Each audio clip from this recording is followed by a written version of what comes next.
Governor Kevin Stitt here.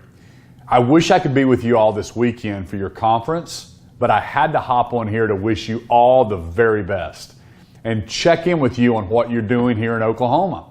I know Zomi Americans from across the nation are gathered in Tulsa today, and I hope that you get to see how Zomi Oklahomans are thriving.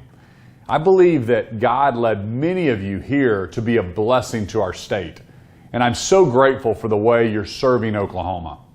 At the Capitol, we've been working hard to make Oklahoma a top 10 state in everything that we do. We passed the best school choice plan in the entire nation, where every student can go to a school that fits their needs. We're cutting taxes.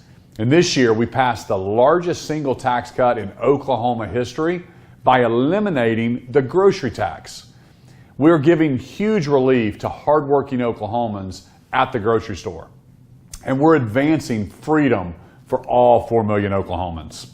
I'm so grateful to Oklahoma's Zomi community, and I pray you all have a fantastic time together this weekend. God bless you, and may God continue to bless the great state of Oklahoma.